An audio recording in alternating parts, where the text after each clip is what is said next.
del capítulo 9, algo que usted entiende de por ahí.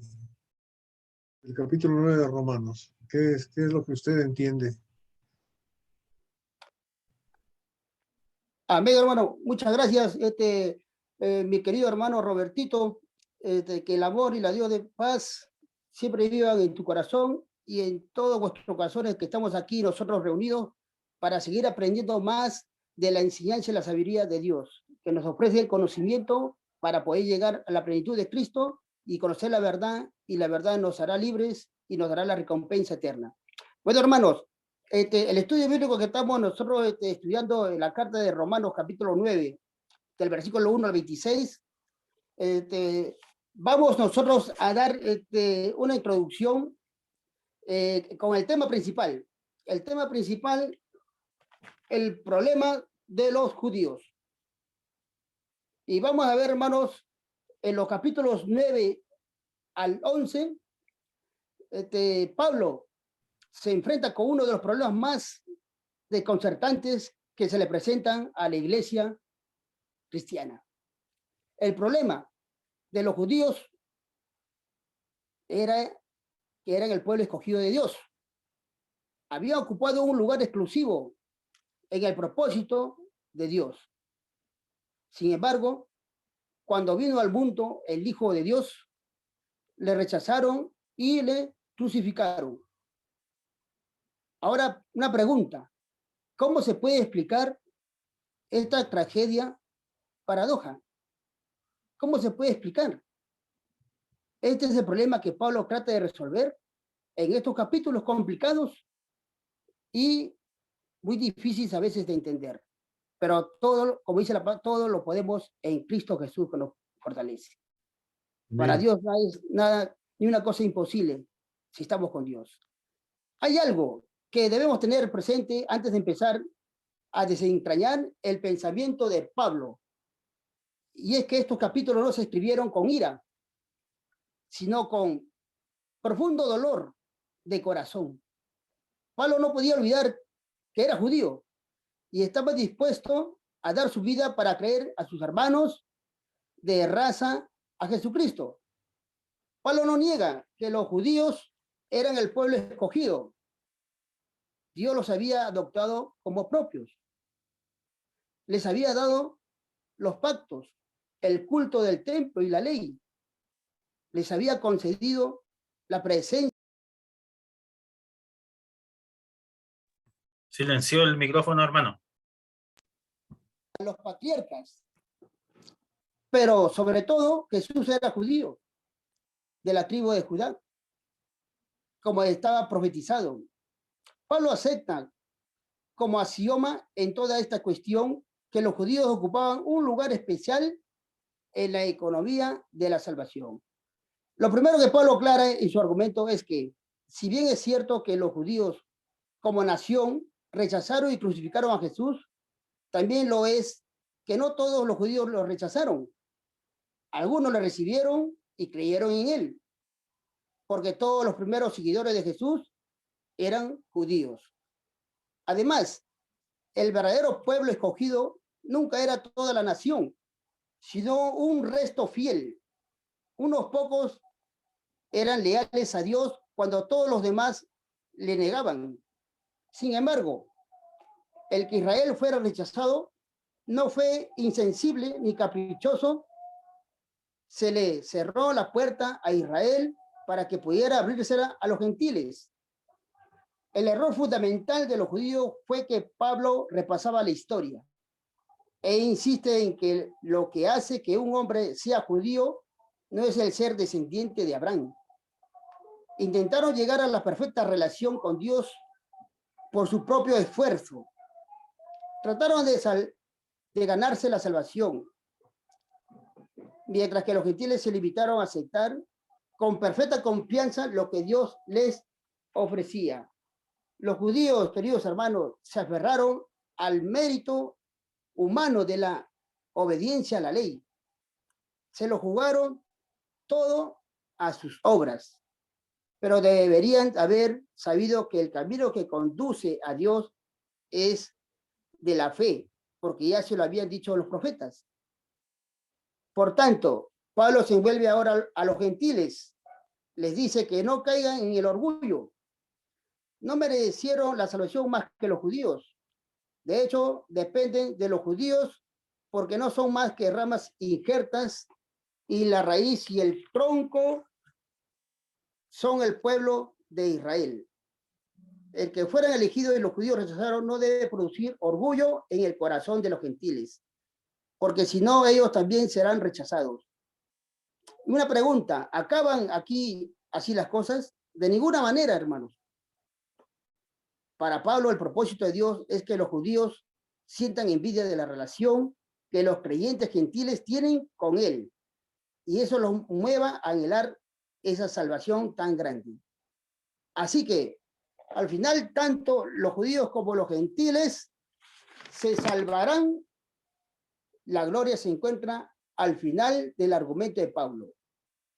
Empezó diciendo que algunos eran aceptados y otros rechazados, pero acaba diciendo que la voluntad de Dios es que todos se salven, como lo dice el texto bíblico en 1 Timoteo capítulo 2, versículo 4, el cual quiere que todos los hombres sean salvos y vengan al conocimiento de la verdad. Ahora, queridos hermanos, amados por el Señor Jesús, vamos ahora a entrar en el resumen, que el resumen le vamos a dar ahora en 4 tiempos o en 4 puntos. Y el primer punto, pero antes vamos a darle a ustedes a conocer que lo que vamos hoy día a dar en el resumen es textual y expositorio. El primer punto, vamos a ver, hermanos, Romanos capítulo 9, versículo 1 al 6. El dolor de Pablo. Es como un subtítulo, el dolor de Pablo. Sin más contratiempos, hermanos, queridos, Pablo empieza intentando explicar el que los judíos rechazarán a Jesús como Mesías, y empieza no con rabia, sino con angustia, no en una tempestad de airada condenación, sino con el dolorido sentir en un corazón quebrantado. Eso es lo que aquí en el primer punto demuestra Pablo, el dolor. Y le estamos aquí explicando del versículo 1 hasta el versículo 6.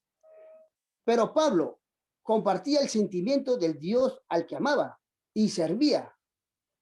Odiaba el pecado, pero amaba al pecador. Nadie, ni siquiera, hermanos míos, empezará jamás a intentar salvar a nadie a menos que empiece a amarle, por quererle. Pablo veía a los judíos no como culpables, a los que había que azotar con ira, sino como personas a las que había que anhelar con amor, rescatarlos de la perdición. De buena gana habría dado Pablo su vida si así hubiera podido ganar a los judíos para Cristo Jesús. Dice que por amor a sus hermanos estaría dispuesto a que cayera sobre él la maldición de Dios, si así se pudiera remediar algo para poder ganarlos para Cristo. La palabra que usa esa palabra anatema, que es una palabra terrible, cuando algo era anatema, está hablando aquí Pablo en los judíos, y ellos tenían la ley judía, y estaba bajo maldición, estaba consagrado para una destrucción total. Cuando se tomaba una ciudad pagana, todo lo que había en ella se destruía totalmente porque estaba contaminado.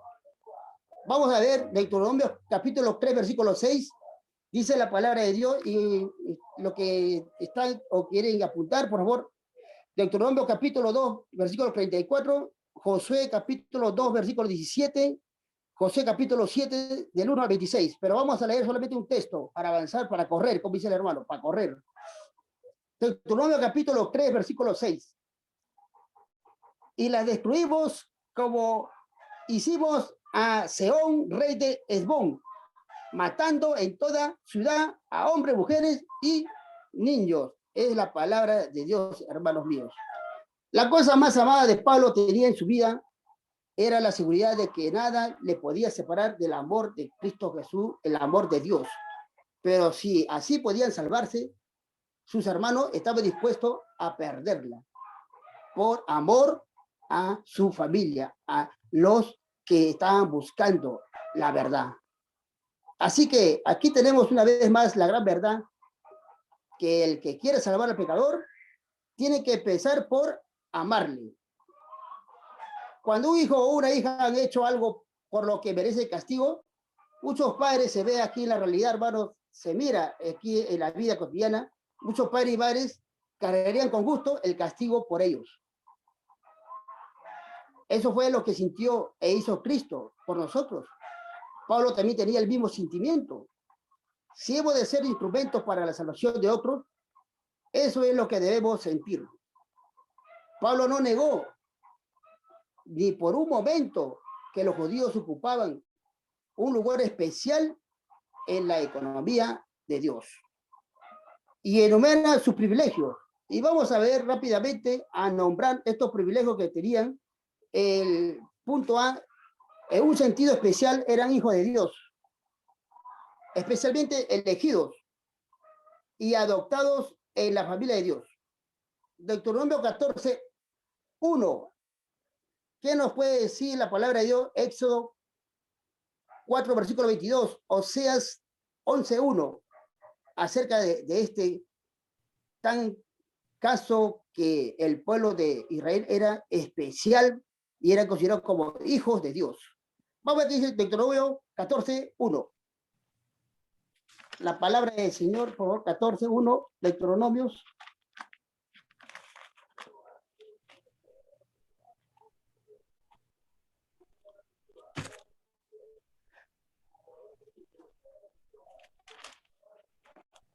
Dice la palabra del Señor: hijos sois de Jehová vuestro Dios, no os sacaréis ni os raparéis a causa de muerto. Entonces, ¿cómo le está considerando aquí la palabra de Dios? Hijos sois de Jehová. Y vemos, hermanos míos, que en Éxodo capítulo 4 y versículo 22, acá también nos va a hablar la palabra de Dios, hermanos, porque es muy importante el texto. Dice la palabra del Señor: y dirás a Faraón, Jehová ha dicho así, Israel es mi hijo, mi primogénito. Entonces, ¿cómo ellos eran considerados? Eran hijos de Dios especial. Eran un pueblo especial para Dios, escogido para Dios. La Biblia está llena de esta idea de la especial relación filial con Israel, con Dios, que el pueblo rehusó aceptar hasta las últimas consecuencias. Ve, Israel tenía la gloria, era el divino resplendor de la luz que descendía cuando Dios visitaba a su pueblo. Eso lo podemos ver, hermanos míos, también en la palabra de Dios, Éxodo 16, versículo 10. También lo podemos ver en capítulo 24, versículo 16.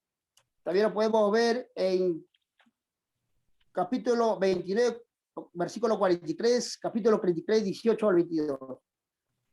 Bueno, dice, Israel había visto la gloria de Dios y sin embargo le había rechazado. A nosotros se nos ha concedido contemplar la gloria del amor y la gracia de Dios en el rostro de Jerusalén, de Cristo Jesús, y sería terrible que escogiéramos otro camino, hermanos míos, el camino del mundo. En C, Israel tenía dos pactos. Un pacto es la relación en que entran dos personas, un acuerdo e interés mutuo, un compromiso de amistad recíproca, una vez, otra vez, y encontramos también aquí un gran ejemplo, lo que Dios hizo con el pueblo de Israel, y lo consideraba como un pueblo especial, que tenía una buena relación, como lo hizo con Abraham, Isaac y Jacob, en el monte de Sinaí, cuando le dio la ley. Hermanos queridos, Vamos a ver que de Israel tenía la ley. No podía pretender ignorar la voluntad de Dios porque Dios le había dicho cómo quería que viviera en el culto del templo, una manera para que se acercaran a él. Si estaba cerrada la puerta de acceso a Dios, ellos eran los que la habían cerrado por desobedecer a Dios, por endurecer sus corazones, por apartarse de Dios, por ir por dioses paganos. Israel tenía las promesas. No podía decir que conocía su destino. Dios los había dado a conocer la tarea y el privilegio que les tenía reservado en un propósito. Sabía que estaban destinados para ganar grandes cosas en el camino de Dios. Que Israel tenía a los patriarcas, tenía una tradición y una historia, y no hay mayor miseria que la que se atreve al ser infiel a su tradición y avergonzarse de la herencia que ha recibido. Y aquí viene la culminación, hermanos míos. De Israel vino el Mesías, el ungido de Dios. Todo lo demás había sido preparación, y sin embargo, cuando vino, le rechazaron. La tragedia de Israel consistió en que Dios le había preparado para el día de la venida de su Hijo, y toda aquella preparación resultó frustrada. No es que fuera experimentada la ley de Dios, sino que su amor fue desdañado. No es la ira de Dios la que se oculta con las personas, sino el corazón quebrantado de Dios. Y aquí vemos en el capítulo 9 del versículo 3, Pablo dice, porque deseara yo mismo ser anatema, separado de Cristo, por amor a mis hermanos, los que son mis parientes según la carne. Vamos a el segundo punto, hermano, es el subtítulo es la elección de Dios. La elección es del capítulo 9, versículos 7 al 13.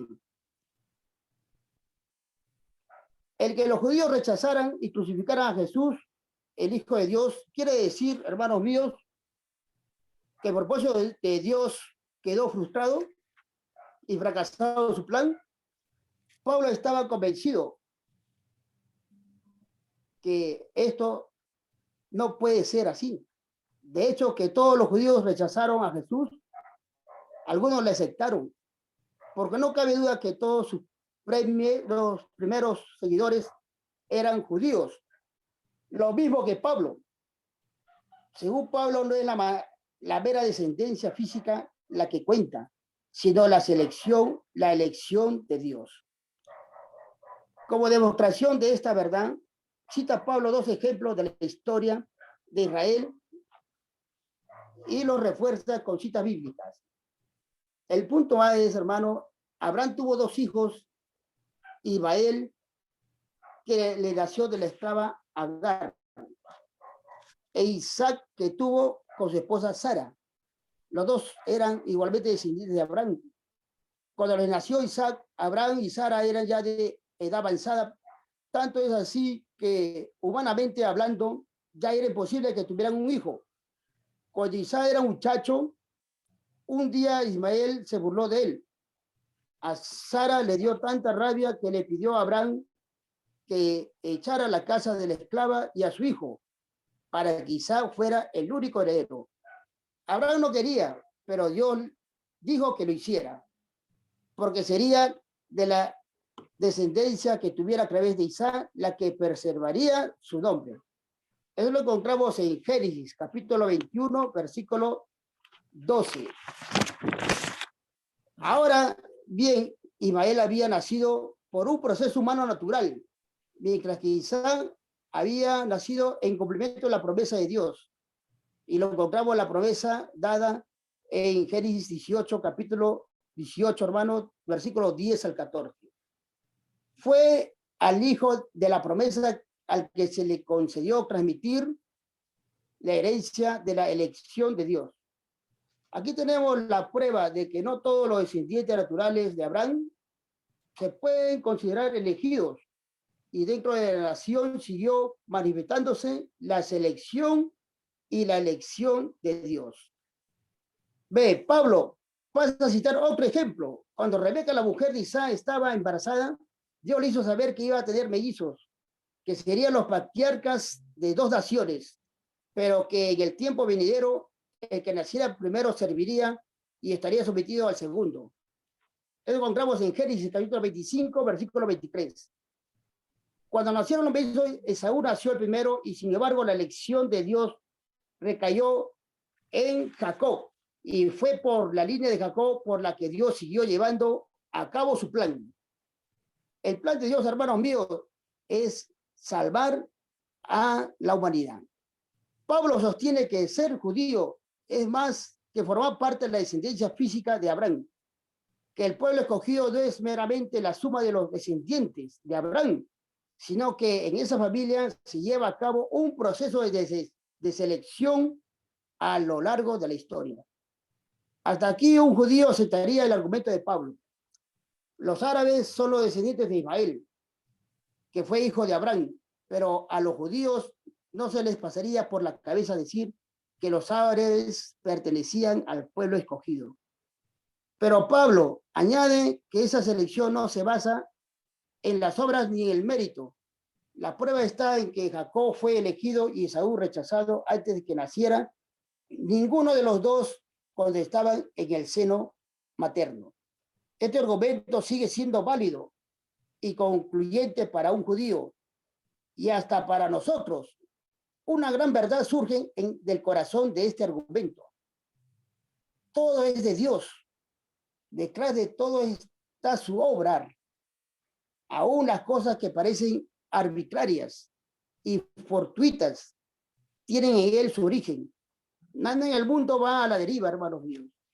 Todo hay un propósito de Dios. Vamos a ver el tercer punto, hermanos. La voluntad soberana de Dios. Ahora Pablo está dando aquí en el capítulo 9, versículo 14 al 18. Ahora Pablo sale al paso de las preguntas y objeciones que surgen en nuestra mente. Ha dicho que el proceso de elección ha seguido su curso a lo largo de la historia de Israel. Ha hecho hincapié en el hecho de que la elección no se basa en ningún mérito humano, sino exclusivamente en la voluntad de Dios. Nuevamente cita dos ejemplos para demostrar su afirmación y lo refuerza con citas bíblicas. El primer ejemplo está tomado de Éxodo 33, versículo 19. Moisés está pidiendo una prueba definitiva de que Dios está realmente con el pueblo de Israel. La respuesta de Dios es que Él tendrá misericordia de los que tengan misericordia. Es decir, le dice a Moisés que confíe y deje la cosa en sus manos, porque Él sabe lo que hace. Y el otro ejemplo está tomado en la Biblia para la liberación de la esclavitud de Egipto y del poder del faraón. La primera vez que Moisés va a pedir la libertad, advirtió a faraón que la primera vez le había dicho y le había colocado en el escenario de la historia para demostrar su divino poder y servir de ejemplo a la humanidad de lo que sucede a los que se ponen a Dios. Eso encontramos en Éxodo capítulo 9, versículo 16. Pero esto no quiere decir que Faraón no fuera más que una marioneta. Dios le advirtió, hermanos, pero Faraón escogió no hacer caso. Cuando llegamos al fondo de la cuestión, vemos que conserva una gran verdad. Es imposible pensar en la relación entre Dios y el hombre en términos de justicia. Entendida esta en los términos de nuestra experiencia humana, limitadísima, el hombre no puede nunca tener ningún derecho ante Dios. La criatura no puede pretender nada ante el Creador. Sea cual fuera la justicia que se aplica, la respuesta es que el hombre no merece nada, ni puede pretender nada. El trato de Dios con los humanos lo esencial con su voluntad y su misericordia. Vamos nuevamente rápido al cuarto punto del capítulo 9, versículos 19 al 26. El alfarero y la arcilla.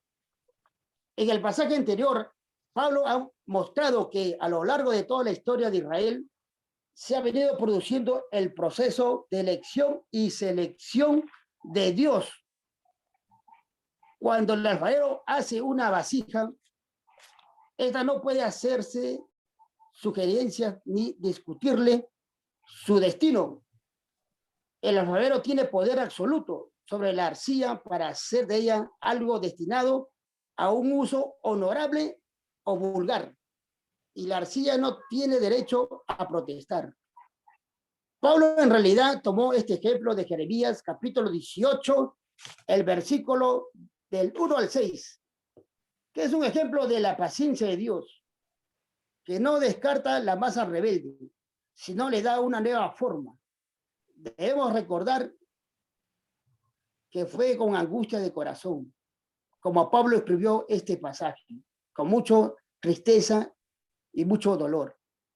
Se enfrentaba con el hecho desconcertante de que el mismo pueblo de Dios, sus propios parientes, habían rechazado y crucificado al propio Hijo de Dios. De todas maneras, Pablo no termina así su argumento. Continúa diciendo que los judíos hayan rechazado al Mesías ha sido con el fin de que se les abriera la puerta a los gentiles. Pablo estaba discutiendo con los judíos y sabía que la única manera de reforzar su argumento era con citas de sus sagradas escrituras. Así es que pasa a citar textos que prueben que el Cristo fuera rechazado por los judíos y aceptado por los gentiles. Había sido de hecho anunciado por los profetas. Oseas había dicho que Dios haría que fuera pueblo suyo, uno que no lo era. Eso lo encontramos en Oseas capítulo 2, versículo 23. Y si nos puede leer este texto bíblico para terminar, el hermano Sergio, por favor.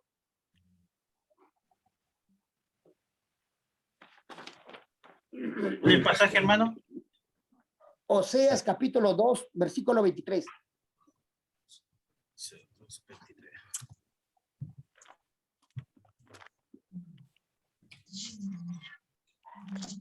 Oseas 2:23. Y la sembraré para mí en la tierra, y tendré misericordia de lo Ruama, y diré a lo a mí, pueblo mío eres tú, y él dirá, Dios mío. Amén, es la palabra de Dios, hermano. Entonces, hermanitos míos, ¿y qué serían llamados hijos de Dios? Pueblo mío, Dios mío. Vemos que Isaías había previsto también una situación en la que Israel sería eliminado si no fuera por un remanente. Y que ahora, en estos tiempos, hermanos míos, hay un remanente que está clamando, que está diciendo, Dios mío, pueblo mío, somos el pueblo exclusivo de Dios, hermano. Somos nosotros el remanente que hemos quedado por la gracia y la voluntad de Dios para seguir en los caminos del Señor y así ganar más almas para Cristo. Recordemos, hermanos míos, que Dios es muy bueno. Si le pedimos sabiduría y conocimiento y le pedimos que nos llene con su Santo Espíritu, entonces vamos a poder decir que nada es imposible para Dios. Si estamos con Dios, vamos a ser más que vencedores. Que Dios le bendiga, queridos hermanos. Muchas gracias. Amén. Wow. Gracias, Víctor Armando. Qué disertación más clara. Yo he aprendido muchísimo ahorita contigo. Una cosa que no había mirado para entenderlo es que hay que ver Romanos 9, 10 y 11 juntos para darse cuenta cuál es el problema que se está presentando en forma completa con su conclusión. Gracias, Víctor Armando, por esa explicación tan clara. Yo de veras he aprendido. Ahora me voy a atrever un día de estos a volver a enseñar el capítulo 9. Quién sabe si me salga, pero a ver. Amén. Gloria a Dios, hermano. Gracias por corregir, aumentar y especialmente por abrir el entendimiento de la gente. Muy buena explicación, hermano. Gracias a Dios. Que Dios te siga bendiciendo y te dé esa facilidad y ese entendimiento. ¿Algún comentario antes de seguir adelante? Que parece que fue un resumen de la Biblia, pero por lo completo, muy bonito, muy hermoso todo. Gracias, hermano Víctor. De veras que sí, hermoso, hermoso. ¿Algún comentario, Marí, David? Los que me llegaron tarde se la perdieron, así que le digo, pero no se la perdieron porque se la está grabando Sergio, ¿verdad? Bueno. Buenas tardes, Jacobo. O Marcela, no sé quién está ahí. Yo quiero decir algo, perdón. Sí, María. A mí me gusta que la manera que explicaste cómo nosotros somos hijos y somos santificados por el derecho de Dios, el mismo propósito que de los principios que de los principios él pensó que este hijo mío va a ser santificado en mi nombre. Y eso es un impacto que muchos cristianos no entienden del sentido que uno hay que ser como el mismo Dios, el mismo Jesús. El Jesús llegó como un hijo de Dios. No se subió su propio poder a la entrada del Padre. Y nosotros somos ese mismo ejemplo como Jesús. Y hacer un buen hijo o buena hija. Y a mí me gustó la manera que tú lo explicaste. Que Dios te bendiga, hermano.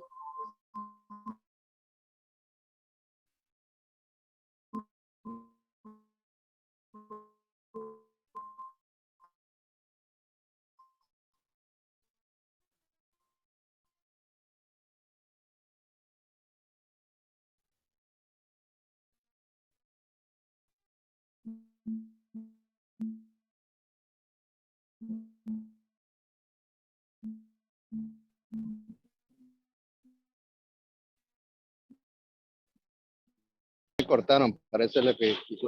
ok, ahora puedo seguir hablando. Que el hermano Sergio le gusta cortar a la gente. Mentira. No, hermano, en serio, en toda seriedad, me gustaría referirme al libro de Juan, capítulo 3, versículo 6. Lo que es nacido de la carne, carne es.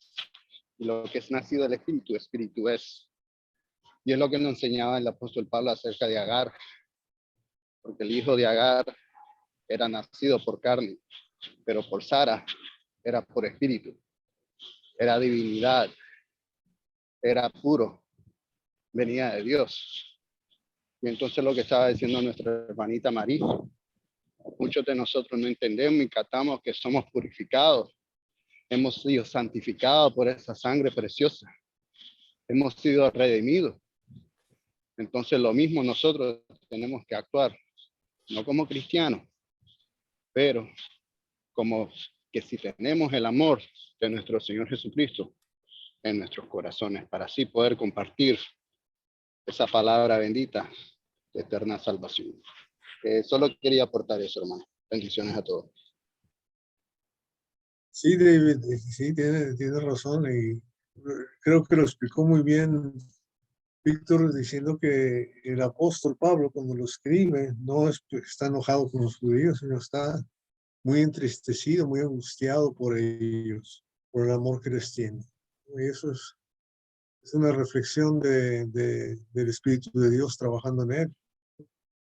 Una reflexión de Dios trabajando en la persona, la actitud que tiene hacia su gente, que es el pueblo de Dios escogido.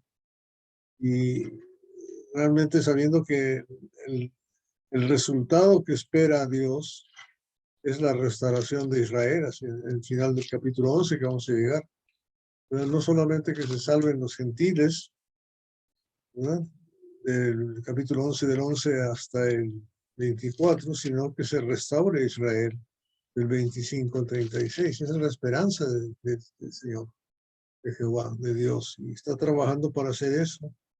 Y lo hace con ese cariño, con ese amor, con ese dolor tremendo. Y Pablo lo está diciendo cuando él dice que está dispuesto a sufrir, a ser maldito, que sería como Cristo fue considerado, porque los que se colgaban en un madero eran malditos.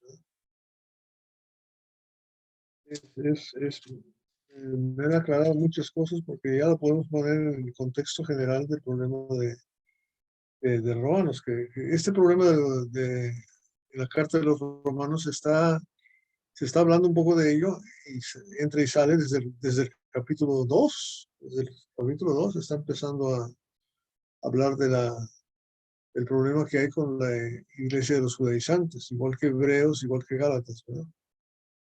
El capítulo 7 otra vez lo vuelvo a mencionar y lo tocamos un poquito ahí, pero ya cuando les dice que cuando muere, ¿verdad?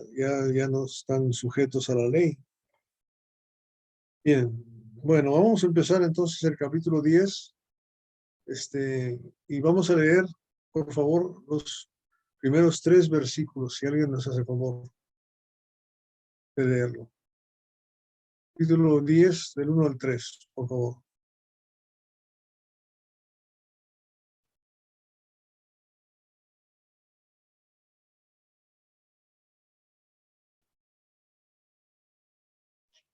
¿Qué se Leo, ofrece? Alex. hermanos, ciertamente el anhelo de mi corazón y mi oración a Dios por Israel es para salvación, porque yo les doy testimonio de que tienen celo de Dios, pero no conforme a ciencia, porque ignorando la justicia de Dios y procurando establecer la suya propia, no se han sujetado a la justicia de Dios. Okay. Quería yo parar ahí primero solamente para explicar una cosa muy importante de lo que estamos hablando aquí. Primero, la actitud del apóstol sigue siendo la misma que tiene en el capítulo 9, al principio, donde muestra su angustia y su tristeza por sus hermanos en la carne, ¿no? Dice, ciertamente el anhelo de mi corazón y mi oración a Dios por Israel es para salvación, ¿no? No quiero que se pierda, quiero que se salven. Eso es lo que nos está diciendo, y así, ojalá y nos sintamos nosotros por nuestras propias familias, ¿verdad? En la carne. Nos debe doler hasta más no poder cuando uno de los hijos o varios o lo que sea se nos alejan de la palabra de Dios y de Dios, ¿verdad? No es para decir, bueno, ese es el problema de ellos, no mío, no, es al revés, es ese anhelo. Al principio del capítulo 1, él dice que se siente endeudado, que les debo el evangelio, ¿verdad? O sea, les debo el evangelio. Entonces, explica por qué. Explica por qué, porque aquí está el meollo del asunto, está en esto, en esa parte es así de importante. Cuando hace un rato estudiamos con los de España, con Alejandro, sobre una tesis, también una disertación sobre la verdad basada en las 3, 4, 5 cartas de Juan, ¿verdad? El Evangelio, las cartas y Apocalipsis. Y es asombroso cuántas veces usa la palabra verdad el apóstol Juan, parece que no se sabe otra, pero tan importante que es así.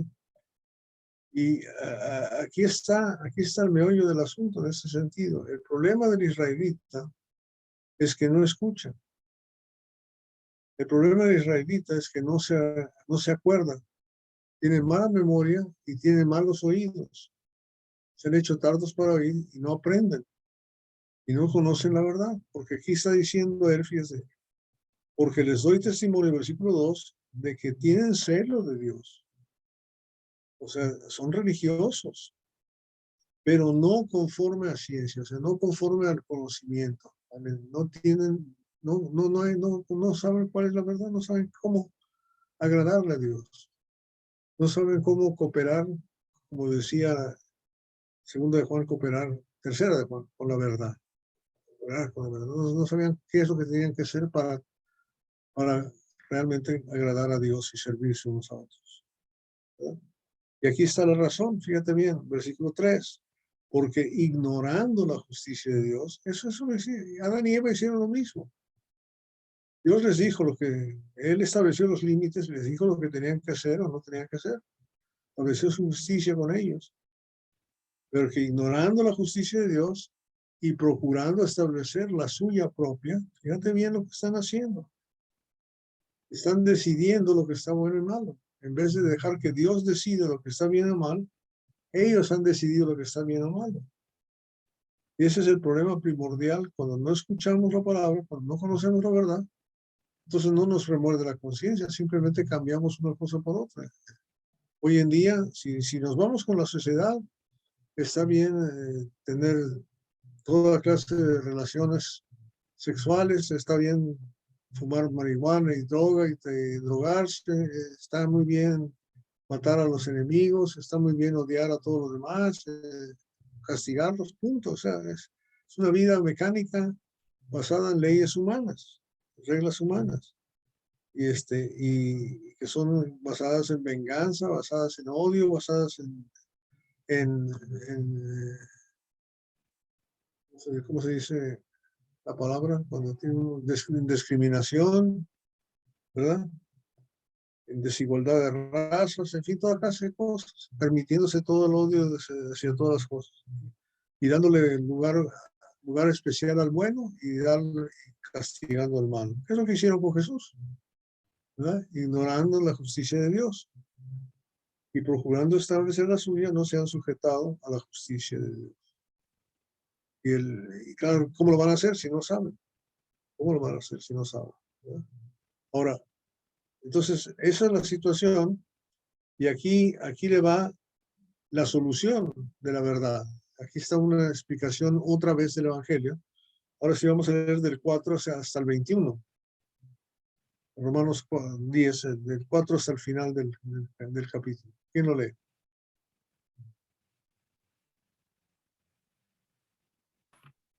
¿Leo? Sergio.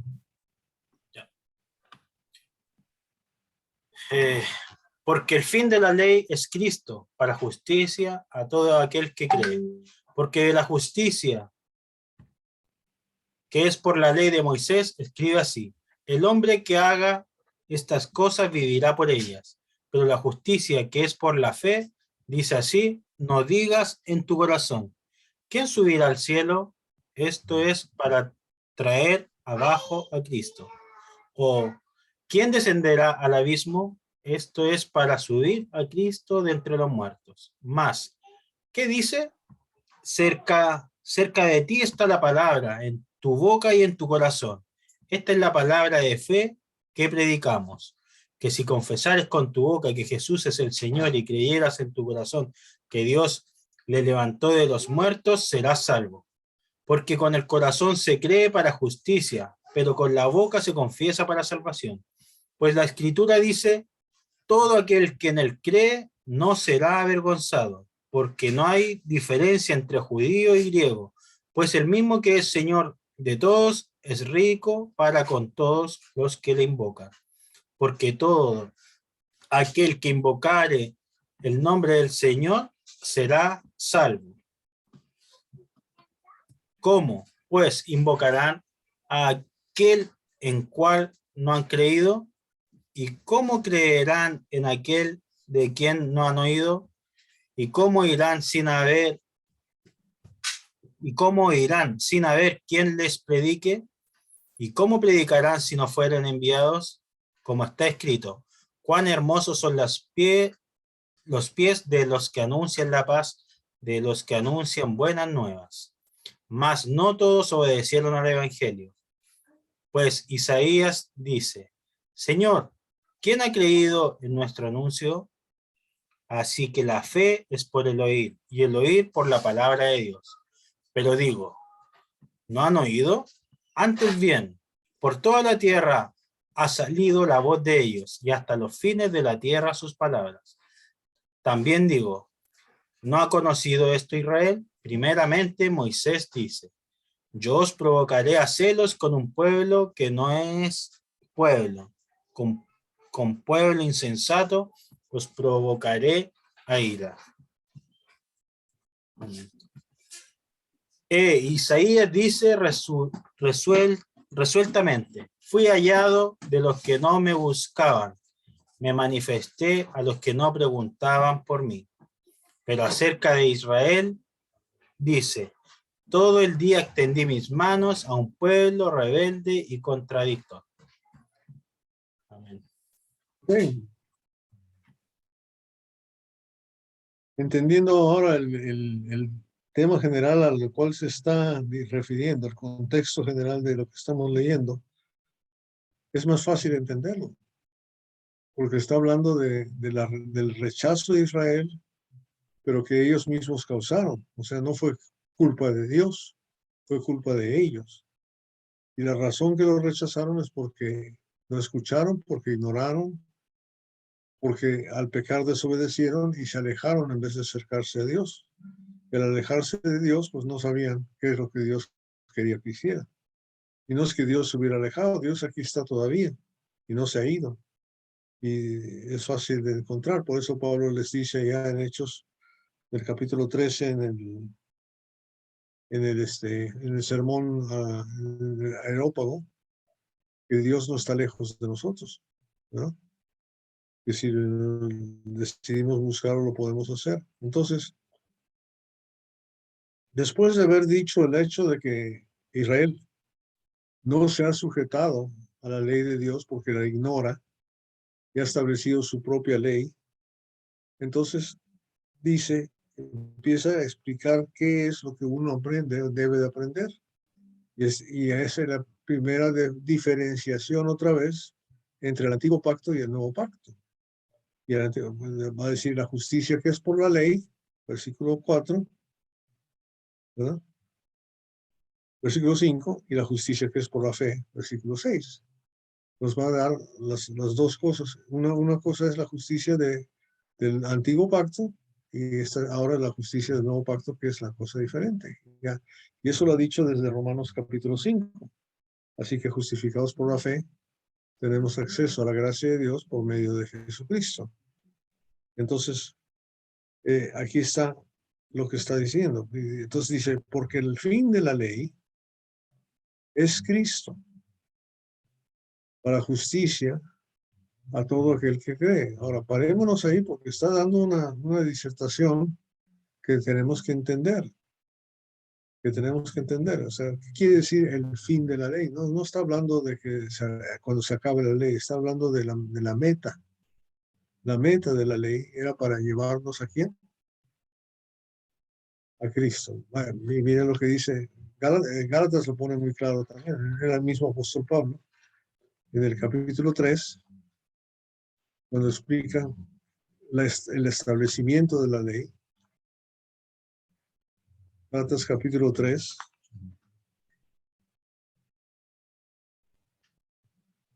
¿Verdad? Dice, versículo 19, ¿no? Dice, dígame. 19. 19, sí. 19 hasta el 25. ¿Yo? El que lo quiera leer. Quieren ejercitar la garganta, la ejercitan. Ya, hermanos, leamos. Entonces, ¿para qué sirve la ley? Fue añadida a causa de las transgresiones, hasta que viniese la simiente, a quien fue hecha la promesa, y fue ordenada por medio de los ángeles en manos de un mediador. Y el mediador no lo es de un solo, pero Dios es uno. Luego la ley es contraria a las promesas de Dios. En ninguna manera, porque si la ley dada pudiera vivificar, la justicia fuera verdaderamente por la ley. Mas la Escritura lo encerró todo bajo pecado, para que la promesa que es por la fe en Jesucristo fuese dada a los creyentes. Pero antes que viniese la fe, estábamos confinados bajo la ley, encerrados para aquella fe que iba a ser revelada. De manera que la ley ha sido nuestro ayo para llevarnos a Cristo, a fin de que fuésemos justificados por la fe. Pero venida la fe, ya no estamos bajo ayo. Pues todos sois hijos de Dios por la fe en Cristo Jesús. Porque todos los que habéis sido bautizados en Cristo, de Cristo estáis revestidos. Ya no hay judío ni griego, no hay esclavo ni libre, no hay varón ni mujer, porque todos vosotros sois uno en Cristo Jesús. Y si vosotros sois de Cristo, ciertamente el linaje de Abraham sois y herederos según la promesa. Qué bueno que le dice todo, porque realmente eso es el pasaje clave aquí, para que nos acordamos, es el versículo 24, que dice: de manera que la ley, hablando de la ley de Moisés, ha sido nuestro ayo, porque está hablando de los judíos que se habían convertido, nuestro ayo para llevarnos a Cristo, a fin de que fuésemos justificados por la fe. El resumen de eso lo está dando en el versículo 4 de Romanos, porque el fin de la ley es Cristo para justicia a todo aquel que cree. O sea, la ley fue añadida para llevarnos a Cristo. Entonces dice, fue como un ayo. Un ayo es alguien que está cuidando a un bebé. ¿Cómo le dicen en Perú, en Venezuela, en Chile? En México le dicen nana. ¿Cómo le dicen? Niñera. Niñera. Niñera. En México le dicen nana. Aquí está buscando dos versiones. En dos versiones, en una dice que fue nuestro maestro para guiarnos a Cristo y en otra dice que fue nuestro guardián, la ley, para llevarnos hasta Cristo. Me gustan las dos cosas, ¿verdad? Guardián y maestro, para llevarnos a Cristo. Entonces, esta forma de trabajar empieza con la forma material para ir espiritualizando, ¿verdad? Porque la ley de la parte de la fe es de lo que no se ve, lo que no se ha recibido aún, ¿verdad? No es algo palpable que sí se mira. La ley de Moisés era una ley física puesta aquí en la tierra con sus castigos y sus normas, como cualquier constitución o ley de cualquier país, porque Israel era un país físico. En cambio, la iglesia del Señor es un país espiritual, ¿verdad? Entonces, nos está diciendo que el fin de la ley, la meta era llevarnos a Cristo. Entonces, y nos explica claramente en Gálatas, ¿verdad? Que una vez que vino la fe, ¿qué pasó? Versículo 25, ¿qué pasó? Una vez que vino la fe, Gálatas 3:25, ya no estamos bajo el ayo, ya no estamos bajo el maestro, la ley de Moisés, ya no hay. Pues ahora todos somos hijos de Dios por la fe en Cristo Jesús, no por las obras de la carne. Entonces estos querían volver a las obras de la carne, y inclusive si hubieran sido quizás las obras que Dios había impuesto, pues no hubiera invalidado el pacto, pero el problema era que no lo estaban obedeciendo tampoco. Nadie había obedecido el pacto, ¿verdad? Antiguo. Fue por su desobediencia que se lo habían quitado. La profecía de Jeremías 31, de 31 al 34 lo dice ahí también. Entonces, eso es lo que está diciendo el versículo 4. Entonces, estas gentes, ignorando esa justicia de Dios, o sea, lo del ayo, que es el maestro, que es el guardián, si ignoras eso, pues, ¿cómo vas a ir hacia adelante? No puedes ir hacia adelante porque ignoraste lo que estaba atrás.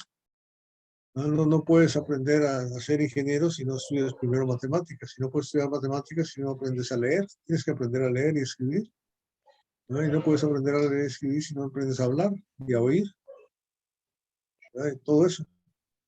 Entonces, es una serie de procesos de crecimiento que Dios ha planeado para la humanidad. Ok, y ahora... Hermano Roberto. Sí, dígame. Aquí en otra versión que tengo, en la NTV dice, dicho de otra manera, la ley fue nuestra tutora hasta que vino Cristo. Nos protegió hasta que se nos declarara justos ante Dios por medio de la fe. Y ahora que ha llegado el camino de la fe, ya no necesitamos que la ley sea nuestra tutora. Y me recordé un poquito de una clase de derecho hace muchos años, creo que me dijeron que un tutor se le nombraba, por ejemplo, a una persona incapacitada legalmente, una persona que no era mayor de edad, que no era capaz de tomar sus propias decisiones, entonces se le fijaba un tutor o a un niño de repente que no tiene a sus padres, se le fija un tutor, justamente para que hasta que la persona alcance la mayoría de edad, ese tutor va a ser su representante y lo va a guiar. Entonces es interesante porque aquí están hablando del propósito de la ley. Esto lo vi en una clase de Derecho Romano hace muchísimo tiempo. Excelente, hermano. Excelente, muy bueno, muy bueno. Bueno, sí, cierto, un tutor es, pues es un maestro privado, ¿no? No uno a la escuela, pero el tutor lo necesita uno cuando tiene problemas para aprender, ¿no? Pero aquí nos está diciendo que esa es la forma de cuidarnos, de ayudarnos a crecer, a ser educados. Pero que una vez que ya está uno a cierto nivel, pues ya no necesita, ya se va a otro nivel y se acabó. Igual que cuando somos educados, vamos a la escuela, una vez que pasamos de un nivel a otro, pues ya no necesitamos regresar otra vez al otro nivel. ¿Ok? Ahora, el 4 y el 5, 5 y 6, porque de la justicia que es por la ley, Moisés escribió así: el hombre que haga estas cosas vivirá por ellas, ¿verdad? Y está citando Levíticos, pero, o sea, está hablando de la manera en que está diciendo: si tú haces eso, no vas a morir, es lo que está diciendo. No vas a sufrir consecuencias, con tal que obedeces para no sufrir las consecuencias. Igual que una ley mundana, ¿no? Si te ponen aquí 40 kilómetros por hora en la calle, pues si vas a 50, tú te estás arriesgando, ¿no? Ya sabes lo que te puede pasar. Entonces, versículo 6, pero la justicia que es por la fe dice así, fíjate bien lo que está diciendo: no digas en tu corazón quién subirá al cielo. O sea, no hay derecho o no hay actitud de juzgar al prójimo, de juzgar al vecino. Oigan bien, porque estamos hablando de una cosa diferente. Porque nosotros estamos de acuerdo normalmente en juzgar a todos nuestros, ¿verdad? Hace rato estábamos hablando ahí en la conversación después de la clase sobre lo que está pasando en Ucrania y Rusia, y estamos juzgando al primer ministro de Rusia, y juzgando al primer ministro de Ucrania, y juzgando al presidente de Estados Unidos, y decimos: estos están mal, están equivocados, no saben lo que hacen, son así, son así, son así. Esa es la parte mundana que tenemos nosotros. Pero la justicia que es por la fe nos dice: no digas en tu corazón quién subirá al cielo. Y dice: porque esto es bajar a Cristo, para bajar. O sea, estás tomando el lugar de Cristo. O sea, el único que tiene derecho de juzgar, porque es el dueño de la ley, es Cristo, ¿verdad? El mismo apóstol Pablo lo explica en Primera de los Corintios. Vamos a ir a Primera de Corintios, capítulo 5.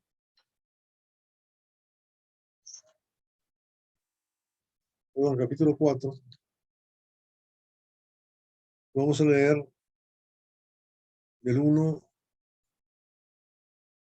al 5. Del 1 al 5 primero, y luego vamos a leer el 6. Pero primero, Yo lo leo, hermanito. lea.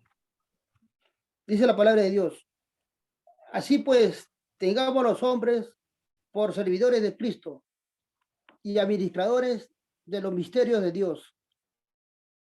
Ahora bien, se requiere de los administradores que cada uno sea hallado fiel. Yo en muy poco tengo el ser juzgado por vosotros o por tribunal humano, y ni aún yo me juzgo a mí mismo, porque aunque de nada tengo mala conciencia, no por eso soy justificado, pero el que me juzga es el Señor.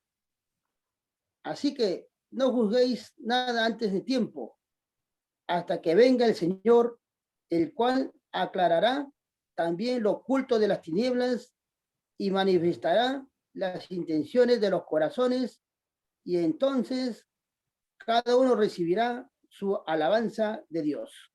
¿Quién tiene el derecho de juzgar a los demás? ¿Comentario? Quiero saber si lo entendimos bien.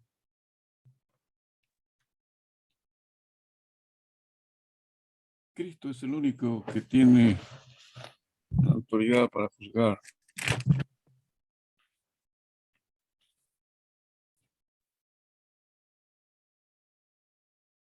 Exacto. O sea, no es que vemos una persona con una pistola en la mano que quiere apuntar y matarme y decir, pues, ¿qué es? Yo, que te juzgue el Señor, yo aquí me quedo, no me muevo. No está hablando de eso, ¿verdad? Una cosa es juzgar y otra cosa es discernir, ¿verdad? Es como cuando estás en una empacadora de verduras o de fruta y estás en la línea así llenando las latas o las cajas. ¿Qué haces con la mala? La tiras, no la pones en la caja y la buena la mala la gira más, ¿verdad? Pues una cosa es discernir, otra cosa es juzgar, porque el juicio va a generar sentencia. Cuando estamos estudiando Génesis ya nos dimos cuenta que primero Jehová juzgó, ¿verdad?, a Eva, juzgó a Adán y ya había juzgado a la serpiente, ¿verdad? Y después se ejecutó una sentencia. El único que tenía derecho a hacer eso es él. Él es el que tiene el poder. Entonces, si estamos entendiendo eso, ya vamos por delante, ¿no? Y añadiendo nada más para no perder el significado de lo que leímos en 1 Corintios 4, ¿verdad? No nos olviden el versículo 6, que dice, pero esto haremos, hermano, esto, hermanos, lo he presentado como ejemplo en mí y en Apolos, por amor de vosotros, para que nosotros aprendáis a no pensar más de lo que está escrito, no sea por causa de unos, envanezcáis unos contra otros. O sea, la ley solamente la puede establecer Dios. Y no debemos de juzgarnos con relación a otras cosas, sino lo que nos interesa es si estamos ayudando o no ayudando a la gente a ir al cielo, ¿verdad? Ahora, volvemos al versículo 6 del capítulo 10, dice, pero la justicia que es por la fe, dice así, no digas en tu corazón, ¿quién subirá al cielo? Esto es para traer abajo a Cristo, o ¿quién descenderá al abismo? Esto es para hacer subir a Cristo de entre los muertos. O sea, nosotros no somos los que podemos juzgar. Nosotros, ¿quién hizo subir a Cristo de los muertos? ¿Yo? ¿Tú y yo? ¿Tú y yo? No. ¿Quién lo hizo subir? Dios. Solamente Dios puede hacerlo. ¿De acuerdo?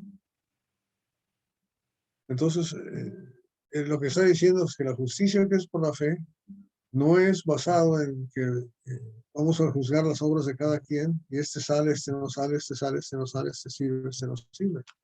Sino nuestro deseo es salvar. ¿Verdad? Mi anhelo, la actitud que, como lo explicaba Víctor Armando ahorita, la actitud de Pablo no era criticar a los judíos. Era un sentimiento, y lo está demostrando aquí mismo, no nos olvidemos. Mi oración a Dios por Israel es para salvación. Lo que queremos es que se salven. Nuestra actitud hacia las personas debe ser esa constantemente, y si tenemos ese pensamiento, entonces así va a funcionar, así vamos a funcionar, así vamos a trabajar con la gente. En vez de evitarnos, vamos a ir a buscar, porque nos duele verlos perdidos fuera de las cosas de Dios. ¿Vamos bien? Ahora, ¿se fijaron lo que leímos al final del capítulo 4 al 6? Para que aprendamos a no pensar más allá de lo que está escrito. Fíjese cómo sigue el siguiente versículo. Más que dice, cerca de ti está ¿qué? La palabra, en tu boca y en tu corazón. Esta es la palabra de fe que predicamos.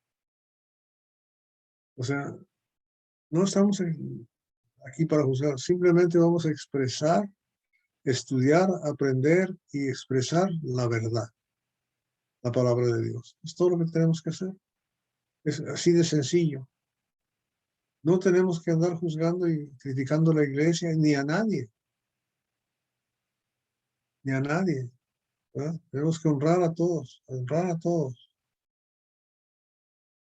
Pues, ¿qué dices? Lo único es cuando voy a abrir la boca, cerca de ti está la palabra, ¿cuál? La de Dios.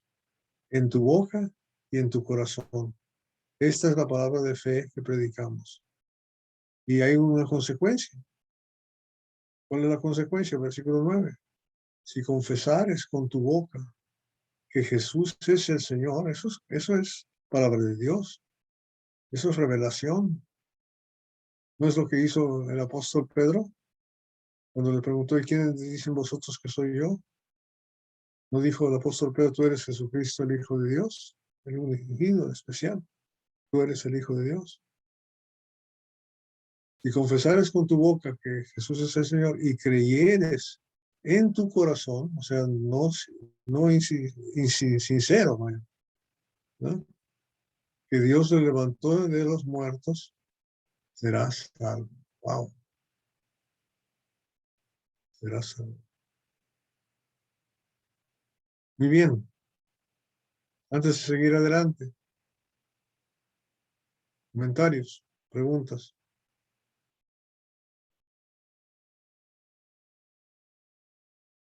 Aprovechen ahorita que somos poquitos para hablar.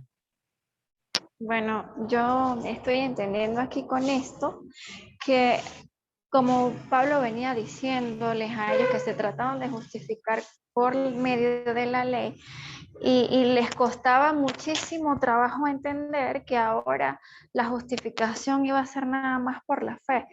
Y yo me pongo en el lugar de ellos, teniendo tantos años de hacer las cosas de un modo, de guardar los días, de los sacrificios, de todas las cosas que estaban establecidas en la ley y de guardarlas tan celosamente, pero aún sabiendo que la ley era la preparación de lo que había de venir y que ellos no lo vieron, pues les era muy, muy complicado aceptarlo, de que tan fácilmente los gentiles pasaran a ser justificados como ellos sin mayor trabajo, pues. No justificados por las obras de la ley, sino justificados por la fe, por confesarlo con su boca. Entonces yo lo pienso y yo digo, claro, para ellos estuvieron sometidos por muchos a esos rudimentos de la ley, para hacer las cosas de cierta manera. Y de repente le dicen, no, ya no es así, ahora nada más, no tienes que hacer nada, simplemente hay que aceptarlo y confesarlo. Quizás para ellos era una idea muy, muy difícil de internalizar y de aceptar a los gentiles también. Entonces, estoy entendiendo aquí con estas cosas. Y la ley era el tutor, el que les iba a enseñar acerca de Jesucristo y ellos no lo entendían, pues no lo vieron. No sé si estoy... Es muy, muy bueno eso, pero ¿cómo debemos nosotros, por lo que hemos leído hasta ahorita, cómo debemos de tratar a la gente? ¿Cómo debemos de hablar con ellos? ¿Cómo podemos llegarles a ellos? Hermano Roberto, yo le quiero hacer una pregunta. Sí, aquí donde dice, y cómo le predicarán si no hay quien, como dicen, si no fueren enviados. Si yo estoy buscando del Señor, yo sola, y leo, yo me acuerdo que yo leía la Biblia y yo no entendía absolutamente nada, ¿verdad? Una persona puede llegar a descubrir sola, oye, este es el evangelio y yo me tengo que bautizar. Eso podría pasar, o tienes que tener a alguien que con el Espíritu Santo que te predique el evangelio para que tú lo puedas entender. ¿Me entendió la pregunta? Creo que sí, pero a lo mejor no. Pero Ella primero, pregunta pero que sí. segundo, yo hice una pregunta primero. Y usted me está volteando dándome otra pregunta. Eso no vale. Es decir, yo sola puedo encontrar el evangelio y entender que me tengo que bautizar. Porque yo no pude yo sola no pude, yo tuve que tener, alguien me lo tuvo que explicar. Y pero tú podrías llegar a encontrar la verdad sin alguien con el Espíritu Santo que te la revele. Me acuerdo, hermano, no tengo el pasaje bíblico, pero para responderle la pregunta a mi hermanita, y disculpen la bulla, estoy manejando, sinceramente no me acuerdo, pero me acuerdo de hermano Roberto, tal vez, o otro hermano, no sé, de uno que estaba hacia el camino y estaba leyendo el libro de Isaías. Yo creo que llegó Pablo, si no me equivoco, Pedro, a enseñar, porque no entendí, no comprendí. Entonces, yo diría que sí, se necesita alguien que esté conocido, que tenga conocimiento con el Espíritu Santo para poder predicar este evangelio. Felipe nunca, hermano. Entonces, sí, claro. Dios va a poner a la persona. El Espíritu le mandó a Felipe que fuera al desierto de Gaza. Y se encontró con esa persona que estaba leyendo el profeta Isaías. Volviendo a lo que dice aquí la palabra, dice que la fe viene por el oír la palabra de Dios, ¿verdad? ¿Y cómo van a oír si no hay quien les predique? ¿Y cómo van a predicar si no son enviados? Y la contestación es, la pregunta es, ¿quién es enviado? ¿Cómo se define el enviado? Entonces esa es otra pregunta que vamos a contestar después. Pero yo hice una pregunta antes.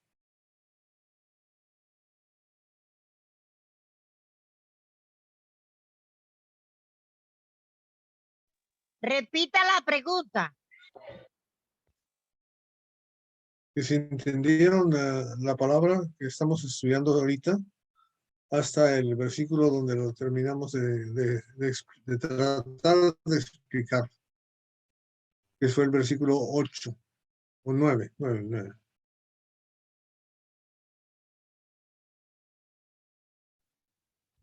Sí, ¿Qué es sí, lo qué es lo que entendimos? Yo quiero que alguien me diga qué es lo que entendimos, porque yo quiero saber si entendimos. Por eso estoy preguntando. Estoy haciendo prueba. Hermano Jacobo. Gracias, hermano, por la explicación. En el versículo 1, donde usted resalta, usted subraya el anhelo del apóstol Pablo por su gente, y usted traslada esta situación a nosotros, que debemos tener ese anhelo. Muy bueno, hermano, por nuestra familia, por nuestros prójimos. Y ciertamente el apóstol Pablo, a todas partes donde llegaba, él buscaba a los judíos, porque tenía ese anhelo. Aparte de los judíos, también ya tenía una base, que es el conocimiento del Antiguo Testamento, palabra de Dios. Pero estaban ciegos y esa gente se iban a perderse. Por eso el apóstol Pablo, pensando que él también en el pasado estuvo perdido, siendo religioso, un fariseo, etcétera, él entonces en Cristo Jesús tiene este anhelo, ¿no? Este anhelo que no tenía cuando él estaba bajo la ley de Moisés, bajo la gracia, él tiene este gran anhelo, aspiración, deseo, y que es una buena lección para mí, para todos nosotros. Eso es todo, hermano. Ok, está bueno, ya agarramos la onda. Eso es muy importante y muy bonito, ¿no? Entender eso. Entonces, el anhelo es la salvación. Entonces, lo que queremos llegar es que la gente crea en Jesucristo. Por eso dice la palabra en el versículo 9, que si confesares con tu boca que Jesús es el Señor y crees en tu corazón que Dios le levantó de los muertos, serás salvo. Ahora, un punto doctrinal aquí, entre paréntesis, no más para que no nos olvidemos. Esto no quiere decir que esto es todo lo que uno tiene que hacer para salvarse, porque hay muchas otras escrituras en la Biblia que nos dicen lo que debemos hacer para salvarnos. Muchas cosas que son importantes, muchos detalles. ¿No? Tampoco son nada más 5 pasos y ya va uno derechito para el cielo, sino hay que estudiar la palabra de Dios para saber cómo cooperamos con la verdad, cómo es que realmente hacemos el trabajo que Dios quiere que hagamos para poder llegar a ser salvos. Pero aquí está una de las partes, ¿verdad? O sea, que la fe hay que, me gusta lo que dice el versículo 9, que es porque como mencionó David es lo mismo. A aquel eunuco cuando estaba estudiando Isaías y no entendía y Felipe le explicó, cuando llegaron a cierta agua, el eunuco dijo, ¿qué agua que impide que yo sea bautizado? Y Felipe le dijo, si crees, bien puedes. Y él confesó, yo creo que Jesucristo es el Hijo de Dios. Y lo que estamos diciendo es que yo no puedo bautizarte si yo no sé si tú crees o no. Y yo no puedo leer tu mente o tu corazón, pero me lo necesitas decir en la boca para que yo te pueda bautizar. Entonces, si confiesas con tu boca que Jesús es el Señor y creyeres en tu corazón que Dios lo levantó de los muertos, serás salvo. Y le puedes preguntar eso, si tú crees en tu corazón que Jesús lo levantó de los muertos. Si te dice que sí, vámonos al agua. Si no, ¿para qué? ¿No? Si no, pues ¿para qué? Ok, y entonces está hablando de 2 cosas, porque el versículo 10 dice, porque con el corazón se cree para toda justicia, pero con la boca se confiesa para salvación. ¿Qué quiere decir el corazón en este punto, en este momento, en este pasaje? El versículo 10, ¿qué quiere decir? Explíquenme ustedes, que hablan español muy bien.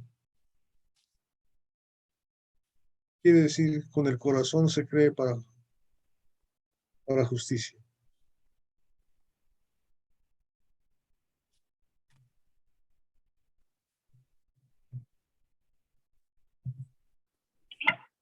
Hermano, a mí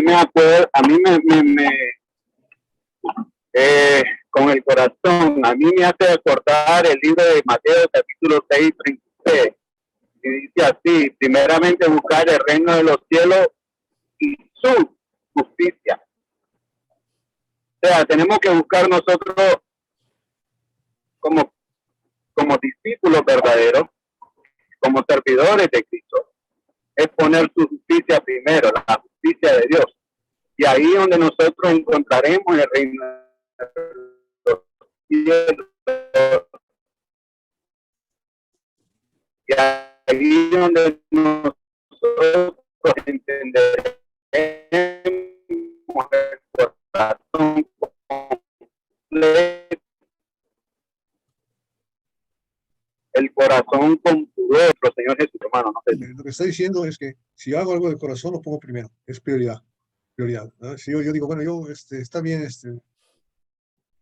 voy a estudiar contigo 2 horas al año, ¿no? Porque quiero aprender la verdad. No, realmente no te interesa conocer la verdad, ¿no?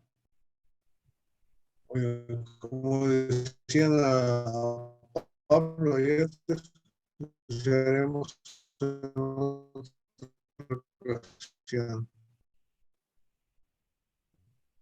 ¿no? Y se iban.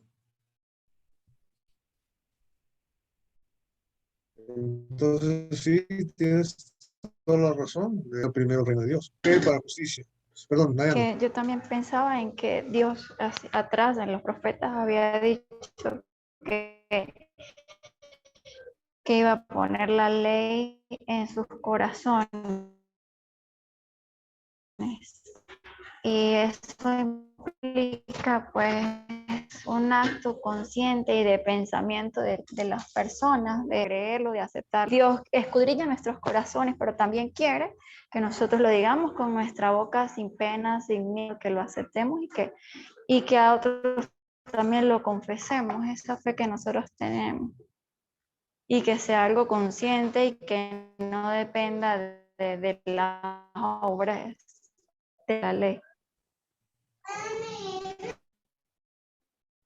Ok, muy bien. Mira, ya nos pasamos.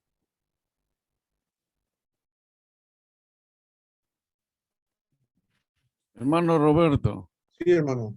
disculpe, en la ley no había esta enseñanza, ¿no? De confesar el nombre de enseñanza nueva que tenemos bajo la gracia, y el corazón es el ser nuestro interior, la mente, la conciencia, todo eso es el corazón, ¿no? Dice Dios, dame, hijo mío, tu corazón, y como están expresando los demás hermanos, pero hay que confesarlo, hay que expresarlo en palabras, con la boca, que Jesús es el Señor, es el Hijo de Dios. En la iglesia mormona, aparte que Jesús es el Hijo de Dios, tienen que confesar que José Smith es un enviado de Dios, es un profeta de Dios. Pero la enseñanza aquí es que debemos confesar solamente el nombre de Jesús antes del bautismo. Antes del bautismo preguntamos a la persona, ¿usted cree que Jesucristo es el Hijo de Dios? Y responde, sí, creo que Jesucristo es el Hijo de Dios. Por supuesto, nosotros le enseñamos, le instruimos qué es la confesión de fe, las palabras que él debe decir, y entonces es bueno hacer la confesión de fe. Es importante, mejor dicho, hay que hacerlo antes del bautismo. Bien.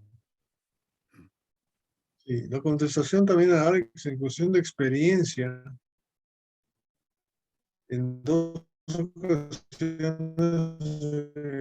he tenido la oportunidad de encontrarme con gentes que quieren bautizarse, que no han recibido ninguna enseñanza. Una vez llegó una señora, invitamos a la gente, no con nadie. Siempre he caminado aquí cuando voy rumbo a la iglesia católica que queda a 2 cuadras, y me gustó mucho el edificio, y yo dije, bueno, algún día voy a entrar ahí, y me dijeron que para que yo entrara ahí con ustedes me tengo que bautizar, pues me quiero bautizar. Y no, pues entonces decidimos estudiar con ella, y no se bautizó, no quiso más venir, porque lo único que le interesaba era entrar al edificio para ver cómo era. Pero en la otra ocasión, la otra ocasión fue, estábamos en el estado de Chiapas, en México, en el sur, y bajaron las gentes del monte buscaron la iglesia que dice, andamos buscando la iglesia porque vimos este folletito de Babón de Puerto Rico, que nos dice lo que tenemos que hacer y queremos bautizarnos. Pero no nos bautizamos en ese momento, estuvimos con ellos como 3 horas más y los bautizamos ese mismo día. Pero ya tenían una base de un folleto que habían estudiado con el plan de salvación. Entonces, tienen que entender de perdido lo que tienen que hacer para salvarse, para recibir perdón, tienen que entender lo que es pecado.